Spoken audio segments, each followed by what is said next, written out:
in the last few decades on Earth here, human beings have introduced over 100,000 new chemicals into our environment. And this can come from building materials, this can come from skincare products, cleaning materials, chemical processing in food and in fabrication plants. 100,000 new chemicals have been introduced to our environment. So when we look at toxicity in the human body, a toxin is simply a foreign agent that the body is not equipped to deal with, that is going to have either direct, immediate consequences or more long-term, drawn-out consequences. It's something that shouldn't be in you. It's something that you should not be exposed to, and it's something unnatural. So the key with this is, number one, finding the source of these toxins so we can eliminate our exposure to them. Number two is identifying what are some of the symptoms, what are some of the things that you experience when you are toxic. And then lastly, how do we make up for years past where you've been bringing toxins into your body? You may not have known it. You may have been doing it unintentionally, but these things are affecting your life now, and you need to know how to get rid of them. So I'm saying it this way because anything can become a toxin. Like I don't know if you guys have ever heard of overdosing on dihydrogen oxide, but the joke here is that's H2O, water. So water is a good thing. Our body needs it. But if you get too much dihydrogen oxide, you can die. And so there's such a thing as too much of good stuff, too much water, too much oxygen, too much carbon dioxide, too much nitrogen. All of these things can have toxic effects on the body, but water is not a toxin. Water is not an unnatural thing that is destroying the body. So we're talking specifically in this workshop about things that are unnatural that are affecting and destroying your body. So H2O can be a toxin, but we're not going to let it be. So one of the main symptoms of being toxic is lethargy, feeling tired all the time, low energy. Hormone imbalances is another sign that you have toxicity issues. This can be male and female reproductive organ hormones. This can be hormones like your stress hormones. This can be adrenaline, noradrenaline. This can be cortisol levels can be affected by toxins in your environment. So again, this is going to give you weird cycles. This can affect your libido. This can affect the way that you sleep at night. Toxicity can affect the way you sleep at night. Toxicity can cause kidney and liver issues because these are the filtration organs that eliminate them from the body. Toxicity can cause gut disturbances. So some of you have gut issues or gassiness, irritation. You have food sensitivities. You have other things going on that are related directly to your toxic exposure. So going through and identifying these symptoms you have, there's a reason why you're tired all the time. There's a reason why you don't have the energy that you want to wake up and do the workouts like we talked about on the last webinar. There's a reason why your sex drive is diminished. There's a reason why your focus and productivity is down, and it's because you're toxic. And like I said, 100,000 chemicals brought into the environment over the last few decades. No wonder you're toxic. No wonder. So I'm going to bring up some other sources here of toxicity. So this is my dihydrogen monoxide, H2O. And like I said, 100,000 different sources of toxicity. In order to just set the frame for you guys, natural ingredients can sound extremely toxic if you don't know your chemistry and you're not reading labels properly. So this is a science teacher from Canada, and he's breaking down the ingredients inside of banana and blueberries. And so I'm very quickly, the banana is 75% water, 12% sugar, glucose, fructose, sucrose, maltose, starch, which is going to feed the bacteria in your gut, fiber, amino acids. So you read some of these: palmitic acid, 30%, omega-6 fatty acid, linoleic acid. We got omega-3 fatty acid, linolenic acid. So these healthy fats, they sound like toxic ingredients when you read them on a banana, but we can trust that if a banana was grown properly in nature, These ingredients are there for us to break down and benefit. There are no synthetic or man-made chemicals in these. So some of this is realizing that, I don't know, you may see isoleucine on a label and freak out because you don't know what it is. It's an amino acid, and guess what? It's in your blueberries. Your body knows what it is and knows how to break it down, and it knows how to turn it into food. So isoleucine is a good thing. Just like if we go back, dihydrogen monoxide is a good thing. But when you say it like that, it sounds toxic. Now, the reason a lot of these toxins have chemical names and that's it is because they're man-made. And so we've used chemistry to create these items. And now all we have to go by is their chemical name. They're not found in nature. They're not found in the woods. They're not found on your dinner plate, or they shouldn't be. But we have chemical names for them because they were made in the lab. So being aware of not only the foods you're eating or the source of toxicity, but also I'm going to familiarize you with some of the jargon today. The number one source of toxicity, as we get into identifying where are your toxins coming from. When I lead people through detox protocols, the number one thing I always say is the first step in detoxing is you've got to stop retoxing. Before you start mopping up the floor, so you have a faucet overflowing, it's flooding over the sink onto the floor in front of you, and your instinct is to go grab a mop and start mopping it up.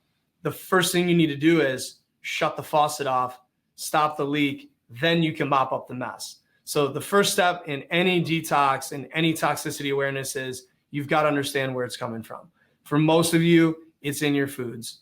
We know the more food travels, meaning your grapes that were grown in South America or Central America have traveled a long distance. Grapes are an organic material. Grapes would love to be eaten by bugs, fungi, mold. So in transporting them, they need to be protected. And that's pesticides, herbicides. They use certain gases to seal them in the truck to keep them fresh. They're picked way before they become ripe. So the first thing about fixing your food is get as local of produce as physically possible. Last year, my wife and I used it's a CSA, community supported agriculture. It's called Angelic Organics. They're based out of Caledonia, Illinois, Northwest Illinois, and phenomenal. They grow all of their things organic on their property. You can go out and visit the property. They barter with some American farmers out west in California to get their produce a little bit closer to here, obviously, for things we can't grow in Illinois, like peaches and nectarines and such. But Angelic Organics, that is a phenomenal CSA that we've used and probably will use again this year, is a great way to get local produce. You know it's fresh, you know it's organic, you know where it came from, and it's only being transported 50, 60 miles, not 500, 600 or 6,000 miles, right? And then the other thing is you want to avoid processed and packaged foods. Again, anytime there's a food or chemical process involved with your food, there's going to be leftover residues. There's going to be packaging gases. There's going to be plastics or paper involved with sealing and protecting the foods. One of the main sources you'll learn is plastics. One of the main sources of toxicity in your life is too much plastic on everything and anything.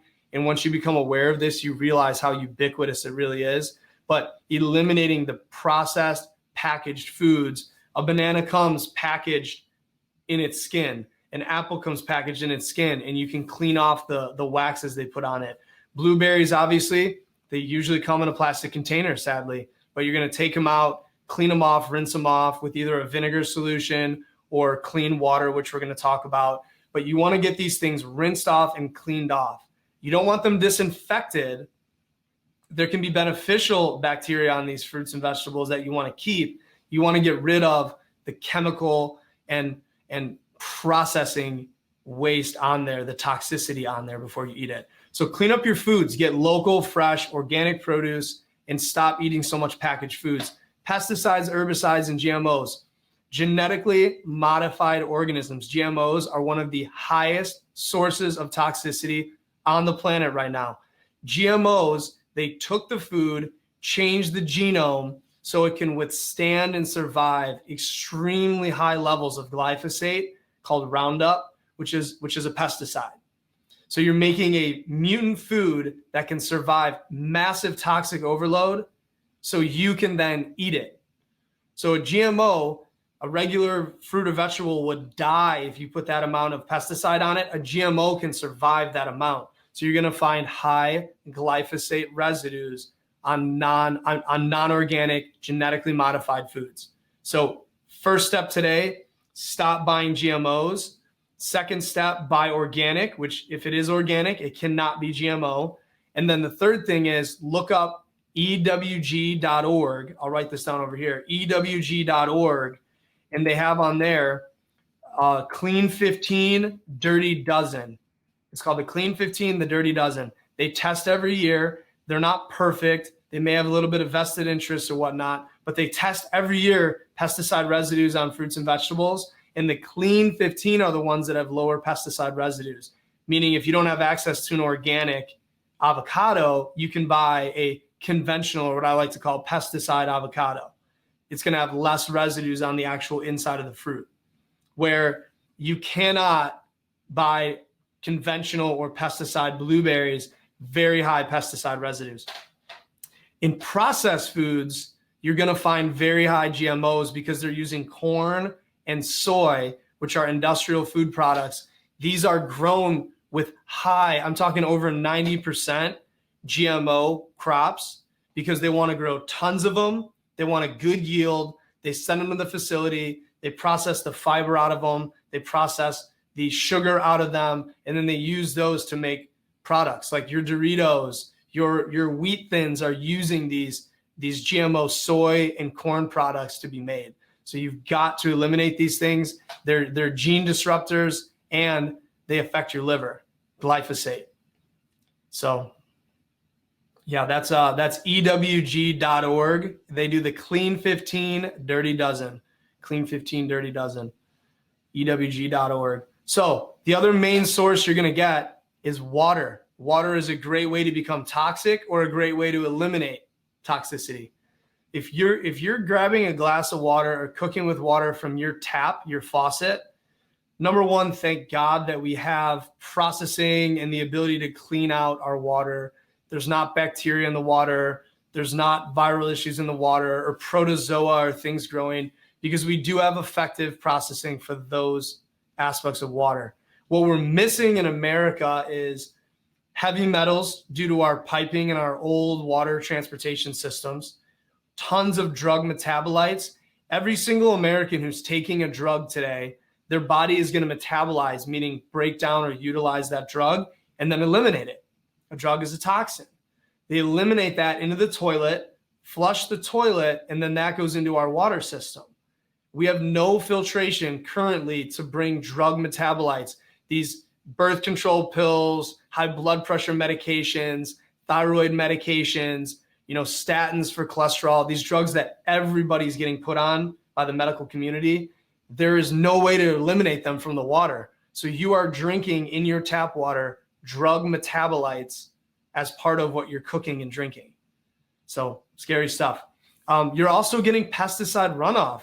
When we spray these crops all over the US, that doesn't just go away. It sinks down into the groundwater, and that becomes our rivers, our streams. That becomes our water supply in the lakes that we use. There is no pesticide processing that we have in our water filtration processes currently. And then even worse, we're adding in things which can affect people negatively, like fluoride. So the main issue with your water is you cannot be drinking tap water. So ideally, you're going to get a filter in your house. I personally, right now, we have a reverse osmosis system. Reverse osmosis pulls everything out of the water. I mean, literally down to like 5 parts per million. Almost nothing is in the water. And then I add drops of minerals back into the water. So I use actually, I'll write that over here. It's a Best Process is the brand, and it's called Trace Minerals. That's what I use in my water. It comes in a little dropper vial, and you can titrate up to tolerance, meaning add more until you get to a level you like. But usually 1 or 2 drops is enough for flavor and for mineral consistency for your body to get these trace minerals that used to at one point exist in our spring water, in our lakes, in our rivers. If you're not able to get a reverse osmosis in your house, at least get a carbon filter that can pull out some of the sediment, maybe catch some of these drug particles, maybe catch some of these heavy metals. It's not going to be able to pull the fluoride out.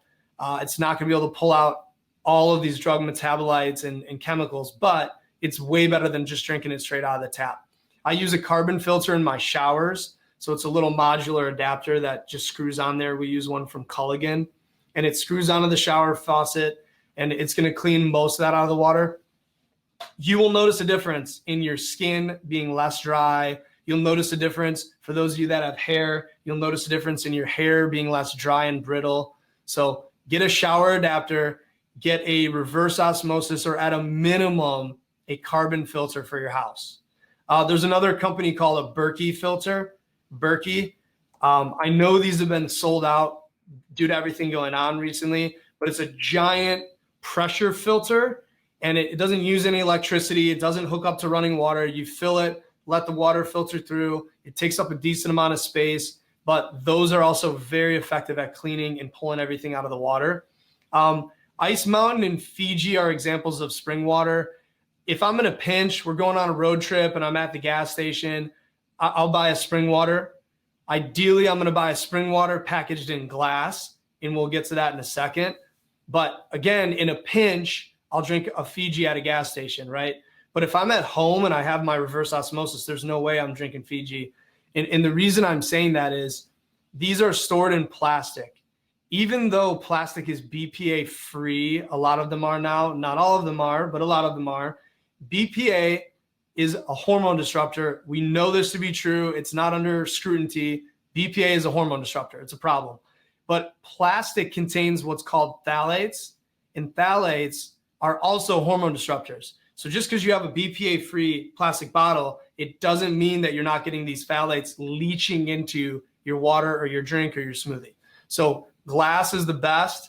Glass is the king. Use glass to transport your water. Use glass to drink out of. I use stainless steel to drink out of as well, but I do prefer glass to stainless steel, but it's just easier to break glass. So I'll use stainless steel. Here at the office, I'm drinking out of a stainless steel cup. At home, I have stainless steel water bottles that I'll fill and use those as well.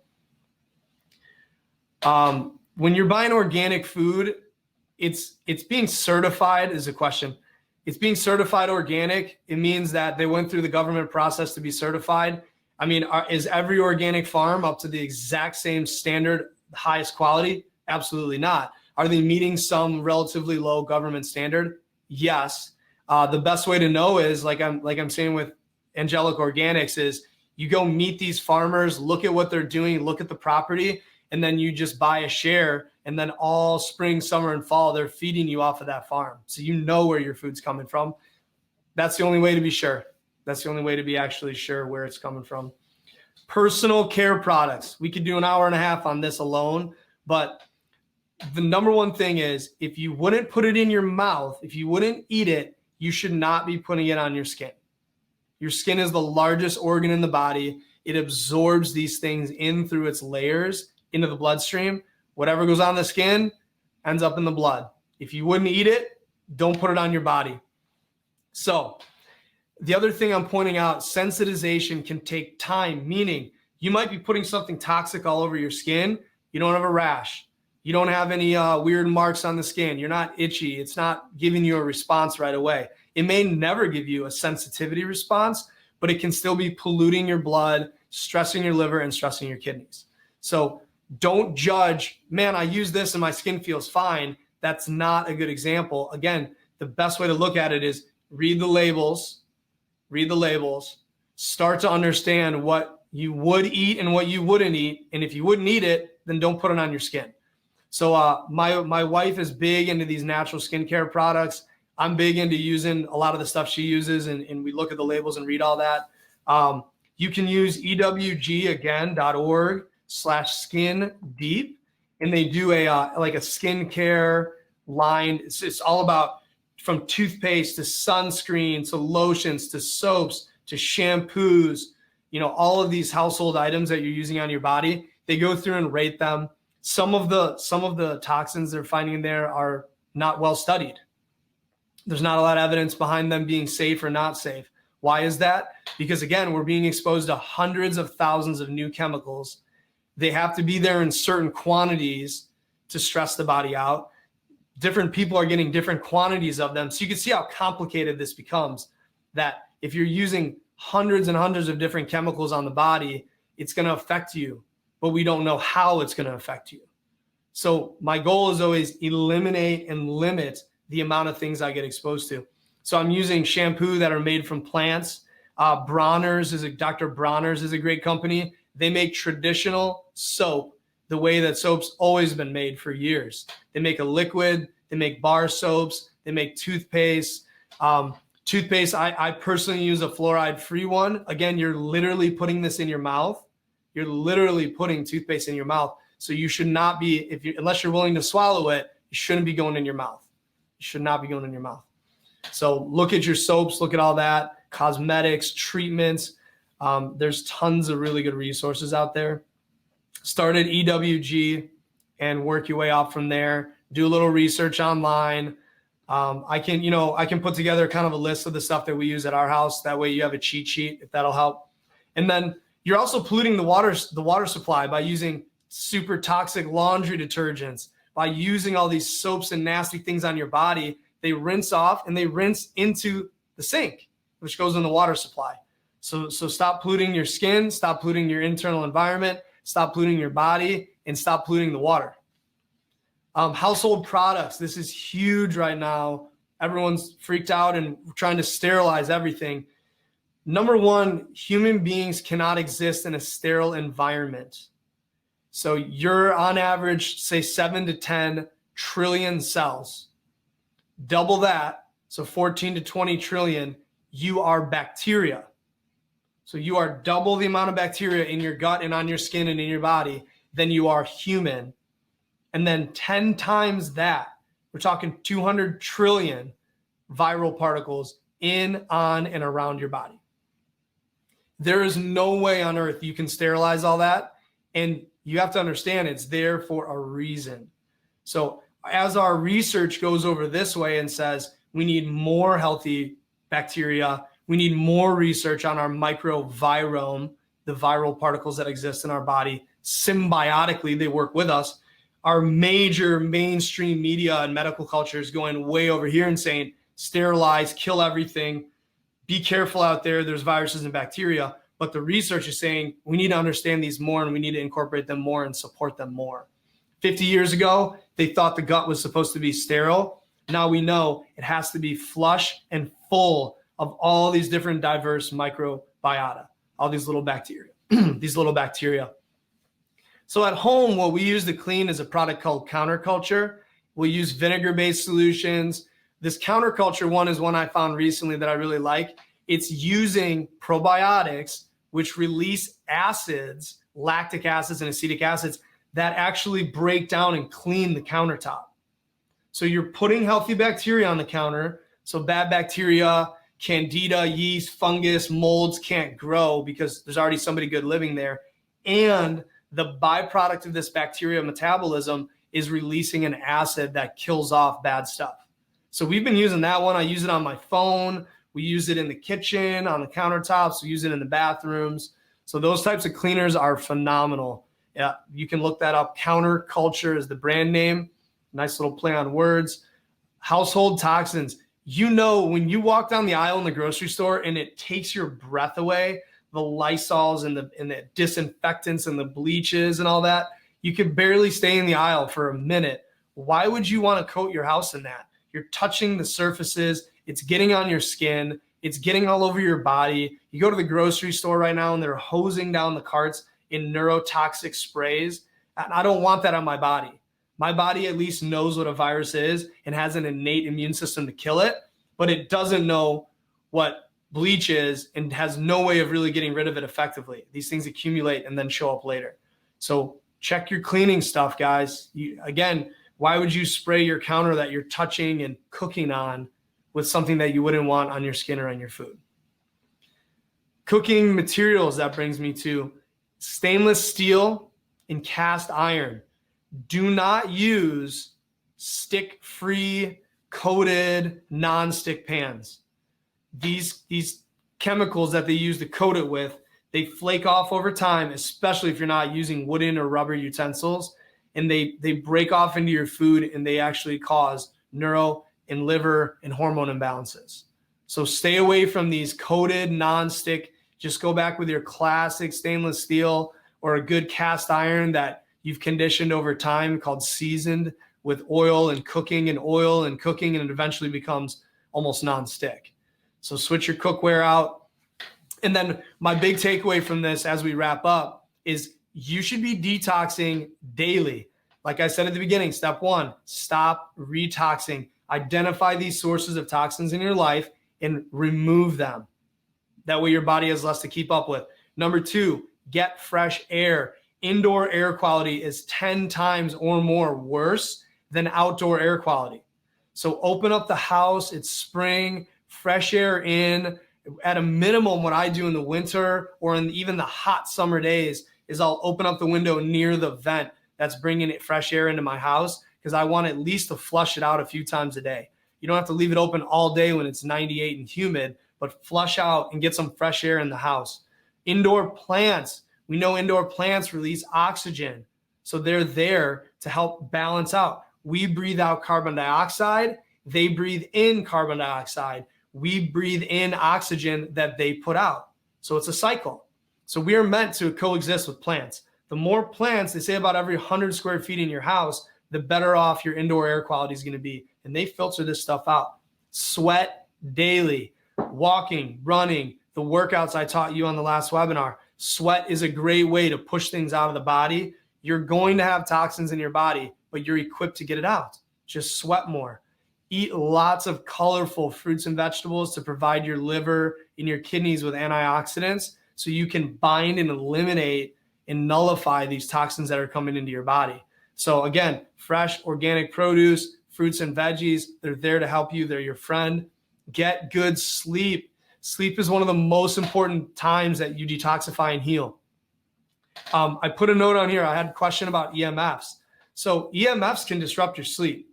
We are at the forefront of discovering how bad EMFs, electromagnetic frequencies, really are for humans. It's going to be the smoking of this generation, where everyone used to smoke, and now everyone knows that it's really bad for you. Everyone has phones up to their head, Wi-Fi signals blasting them all day, and I'm telling you, 20 years from now, we're really going to have a handle on how bad this stuff is for you. So number one is, if you're using a Wi-Fi router, unplug it at night when you're asleep, unplug it when you're not using it, plug it back in when you're trying to get work done. Ideally, hardwire your house. I'm hardwired right now using this computer that I'm broadcasting from. I actually have a hardwired internet connection here. Number one, more reliable, faster speeds. Number two, less EMFs blasting my body. Never ever hold the phone up to your head. The closer it goes to the head, the more EMFs are getting into your brain. So use speakerphone, use a headphone dangling down, at least get some distance. There's still a little bit of EMF exposure with a headphone in, but it's less than a phone up to your head. At night, if you're keeping your phone in your room, put it on airplane mode, shut everything off so it's not communicating to and from the cell towers and it's not waking you up at night. You got to have a dark room to get good restorative sleep. And that's really the fountain of youth. That's how your body heals. A lot of you have taken the Max Living Detox system, 2-part system. The first part you take in the morning is for your cells in your liver, and it's going to push all these toxins out into the blood, and then they end up in the gut. So you're getting tons of antioxidants, glutathione, superoxide dismutase, catalase, spirulina, chlorella, milk thistle. You're getting the amino acid building blocks for your liver to make glutathione. So it's an antioxidant soup that you're giving your body. And then the second part of the daily detox, the detox system, is at night, it's got an activated charcoal, which can bind and eliminate these toxins from your gut. So you don't want to just free them up in your body. You want to bind them and eliminate them the next morning in your bowel movement. So that's something that I do quarterly at a minimum. I just went through a process boosting my immune system by cleaning some things out of my diet, doing some blood work on IgG, checking my immune function. And I actually just did 2 months on the detox system, pulling everything out. If you have specific questions, If you're highly toxic, let me know. There's ways you can start soft and ramp up. But for most people, just at least twice a year, do the detox system. Takes 30 days to do it. It's 2 pills in the morning, 2 pills at night. And that's a great way to start eliminating some of this stuff. I'm going to put the link. I have a link for the detox system. So I'll put that up if you've never seen it before. For those of you that have been around a long time, the price used to be $75 for that. It dropped down to 50. So it's a lot cheaper than it used to be too. As you begin to look at your medicine cabinet, look at your lotions, look at your toilet paper, look at all this stuff at the house. As you begin to look at all these, figure out, where am I bringing toxins in? Is my deodorant part of that? Am I doing a aluminum deodorant getting all over my body and all over inside my blood? So look at what you have at the house, look at what you're putting on your body, and get rid of the garbage. And don't wait till you're done with it, throw it away. It's toxic, so throw it away. So go through your cabinet, go through your kitchen, go through the bathroom, your lotions, your soaps, your deodorants, remove the toxic ones, look them up on EWG's website, figure out how toxic and how risky they are, and get to a level where you're willing to deal with that. Maybe they have mild risk and some of the outcomes are not known yet, and you're willing to risk that for maybe a product you really love. But for some of these things that you don't even care about, just get rid of them. Get rid of them and opt for the natural version. That'll stop the retox, the influx of toxins. Eat your good diet, keep doing your adjustments, do your workouts to sweat and pour this stuff out. And if you've never done a cell-based detox, then get on the detox system. I recommend, if it's the first time you've ever done it before, do it for at least 2 months. So 60 days to 90 days, which would be 2 to 3 boxes of it, to really help support your liver and clean some things out. And then you can maintain those every 6 months, every quarter from that point on.